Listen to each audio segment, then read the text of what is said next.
అన్వేష్ని తిట్టలేదు. So even negative గా అడిగినారు క్వశ్చన్. సో మీకు అలా ఎందుకు అర్థమైంది నేను చెప్తా. మరి అన్వేషణ గారి గురించి ఎక్కడో ఉండే మీరు మమ్మల్ని ఇట్లా వచ్చి ఇది చేయండి అని బూతులు మాట్లాడారు, నేను మాట్లాడలేను కాబట్టి చేయండి అంటున్నారు, మీరే అక్కడ ఉండి చేయండి అని చెప్పేసి మళ్ళీ అది వీడియోలో కూడా మెన్షన్ చేశారు. యాక్చువల్గా మన దేశంలో పుట్టిన వాళ్ళు ఎంత పీస్ఫుల్గా ఉంటారంటే మన వీళ్ళు ఇండియన్స్ అందరు కూడా చాలా పీస్ఫుల్ మైండ్ అనమాట. ఏదైనా సరే జల్దీ తీసుకోలేరు, వాళ్ళకి అర్థం గిట్ట కాదనమాట. వాళ్ళకి చాలా నీట్ గా ఎక్స్ప్లెయిన్ చేయాలి. శాంతిని కోరుకునే దేశం కదా, శాంతిని కోరుకునే దేశము.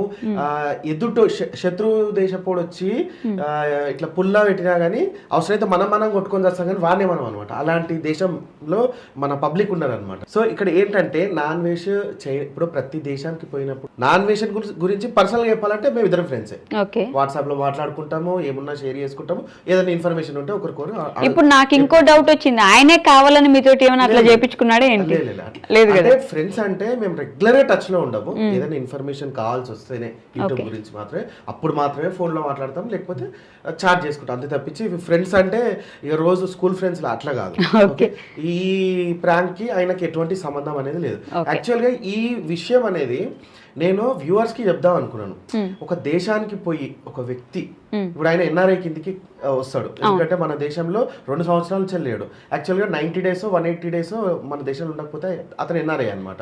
ఇప్పుడు ఆయన భారతదేశంలో ఉన్నటువంటి ఈ పబ్లిక్ ఎవరు, ఆయన వాళ్ళనే తిడతాడు. యాక్చువల్గా ఆయన చెప్పే విధానం ఏంటంటే భారతదేశంలో ఉన్న యువత ఏం చేస్తుంది అంటే అని చెప్పి చెప్తాడు అనమాట.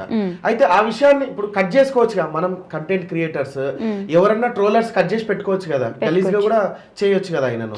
సో భారతదేశంలో ఉన్న యువత ఏం చేస్తుందంటే అనేసి చెప్తాడు అనమాట. నా పాయింట్ ఆఫ్ వ్యూ ఏంటంటే భారతదేశంలో ఉన్న యువత కాదు, ఫస్ట్ ఆఫ్ ఆల్ ఫ్యాన్స్ తిడుతుండు. నా ఫ్యాన్స్ ఏం చేస్తున్నారంటే మీరు రిపుకోలు మీరు అన్నట్టు ఈయన అనాలన్నమాట. సో అట్లా కాకుండా భారతదేశంలో ఉన్న యువత అని చెప్పిండు కాబట్టి అట్లీస్ట్ భారతీయులమైన మనం రియాక్ట్ అయ్యి చూడు బాబు ఇంకొకసారి నోరు అదుపులో పెట్టుకో, భారతీయులు అనకు, నా ఫ్యాన్స్ అను అన్నట్టు ఆ పాయింట్ ని నేను చెప్పాలి అనుకున్నాను. Point number 1. అలా చెప్తే ఎవరినారు, అట్లా చెప్తే ఎవరినారు. ఇప్పుడు మనము మీ ఛానల్లోనే మీ ఫిలిమి లుక్స్ ఛానల్లో పొద్దున 6 గంటలకి వెంకటేశ్వర స్వామి సుప్రభాతం వేయండి, వినరు. ఫస్ట్ రోజు ఏదో వేసింది కదా అని చూస్తారు, మళ్ళీ నెక్స్ట్ డే వినరు అనమాట. సో మంచి మాటలు చెప్తే ఎవరు వినరు. సో ఇది కొంచెం కాంట్రవర్సీగా వెళ్ళాలి. మీరు ఆ వీడియో ఫస్ట్ తీసినప్పుడే మీకు చాలా నెగిటివ్ కామెంట్స్ వచ్చాయి. నాకు అన్ని నెగిటివ్ కామెంట్లు వచ్చినాయి. నెగిటివ్ గానే చెప్పేది చెప్పాలన్నట్టే ఊకున్నాను. సో నెగిటివ్ వచ్చినంత మాత్రాన డిగ్రేడ్ అయిపోయి అయ్యో నేను ఇంకా యూట్యూబ్ లో బతకలేమేమో ఇలాంటి ఏం లేవు. నాకు మా అయితే 2000 కామెంట్లు నెగిటివ్ వచ్చినాయి. 25,000 కామెంట్లు నాన్ వెజ్ కి సంవత్సరం కింద వచ్చింది. ఎంసీఎన్ మీద గొడవ స్టార్ట్ చేసినాం, సూసైడ్ చేసుకొని చచ్చిపోదాం అనుకుంటే ఇక నాకు అవసరమే లేదు అనేసి అనుకున్నాను అనమాట. ఇప్పుడు మరి ధైర్యం చేసి ముందుకు వచ్చిండ. సో అలా ధైర్యం అనేది ఉంటది అనమాట. ఆ నెగిటివ్ కామెంట్ వల్ల డిగ్రేడ్ అయ్యేది. ఆయన పర్సనల్ లైఫ్ పక్కన పెట్టండి, మీరు ఎన్ఆర్ఐ అన్నారు చూడండి, ఎన్ఆర్ఐ కిందకు వస్తాడు అన్నారు. ఆయనకి ఇన్ని సంవత్సరాలు అట్లా తిరగడం వల్ల అమెరికా వీసా తీసుకునే అవకాశం కూడా ఉన్నప్పటికీ ఇండియన్ గానే ఉండాలి అని ఎక్కడికి వెళ్ళినా ఆ త్రివర్ణ పతాకాన్ని చూపించి గర్వంగా చెప్పుకుంటాడు. మనల్ని తిట్టొచ్చు, మనం ఏం చేస్తున్నామని మన అంటే ఇండియన్ యువతను తిట్టొచ్చు, కానీ అలా అయితే గర్వంగానే చెప్పుకుంటున్నాడు కదా. ఎన్ఆర్ఐ కిందకైతే ఖచ్చితంగా పోడు, మన ఇండియనే అవుతాడు కదా. మీరు ఆ విషయం చెప్పడం నాకు నచ్చలేదు. ఇంకొక విషయం, ఆయన గురించి మీకెందుకు? ప్రతి యూట్యూబర్ల గురించి ఇప్పుడు ప్రతి యూట్యూబర్ గురించి యూట్యూబర్ మాట్లాడతాడు, యూట్యూబర్ గురించి యూట్యూబర్ మాట్లాడతాడు. ఆయన గురించి మీకెందుకు అనేసి అంటే ఇప్పుడు నాకు అవసరం, నాకు ఇష్టం. చికెన్ ఎందుకు తింటావు, నువ్వు ఎందుకు తింటావు అని అంటే నాకు ఇష్టం.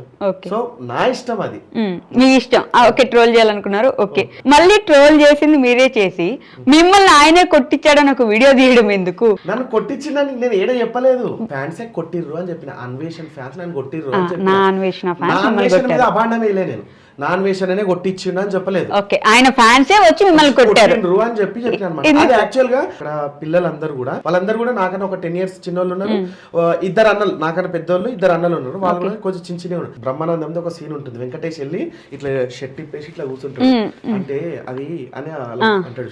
అంటే అప్పుడు మీకు ఏమని అనిపించింది? ఆ సీన్ ఒక కామెడీ లెవెల్ అనిపిస్తుంది. ఇప్పుడు ఈడ నేను షర్ట్ తీసేసి ఇట్లా నిలబడ్డాను అనుకో, వాళ్ళ ముంగట చూసే వాళ్ళకి కామెడీ అనిపిస్తుంది. అందరూ అందుకే స్క్రిప్ట్ అనే పెట్టిండ్రు. ఓకే. అది మాక్సిమం అందరికి కూడా ఇది స్క్రిప్ట్ ఏదో ప్లాన్ వేసిండు విజ్జు గౌడనే అనుకున్నారు తప్పించి ఇంకేమనుకోలేదు. అందుకే నాన్ వేషన్ కూడా నవ్విండు, ఫన్నీ ఎమోజీస్ పెడతారు, నవ్విండు అనమాట. సో అది చాలా సీరియస్ గా ఒకరి మీద కుట్ర చేసింది కాదు. నేను ఒక విషయం చెప్దాం అనుకున్నా, ఆ విషయం నేను డైరెక్ట్ చెప్తే వినరు. అదేంటంటే నువ్వు NRI లో ఉన్నావు, తిడితే ఏం తిట్టాలి?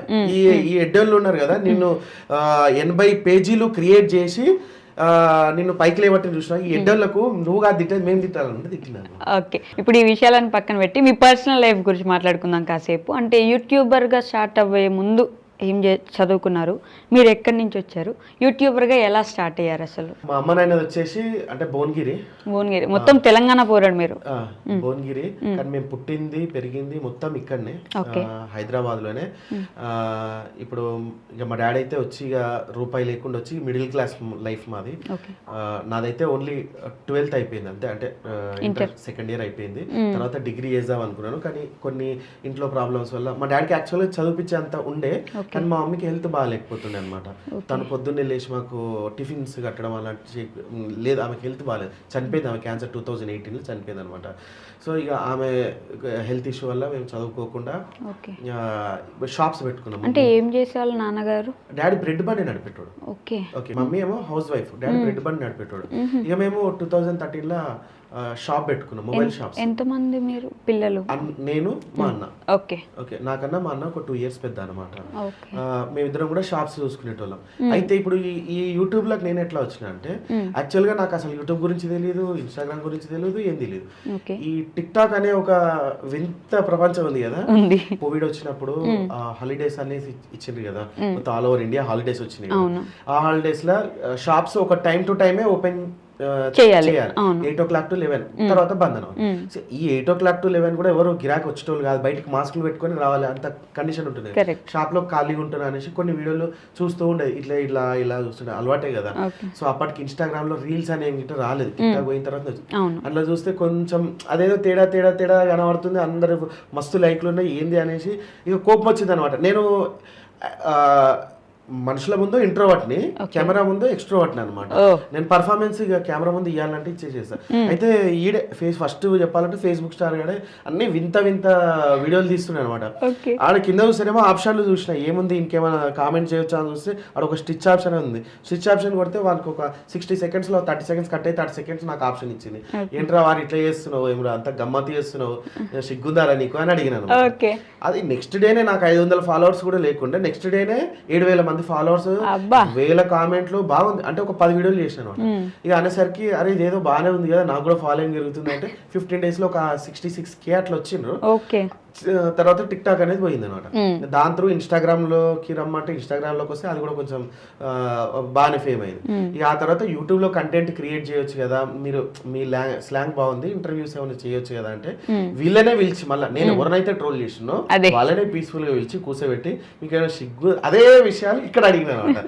అవి కూడా కొన్ని హైలైట్ అయినాయి, కొన్ని హైలైట్ కాదు. అట్లా అది యూట్యూబ్ లోకి రావడానికి కారణం, రీజన్ ఇదే.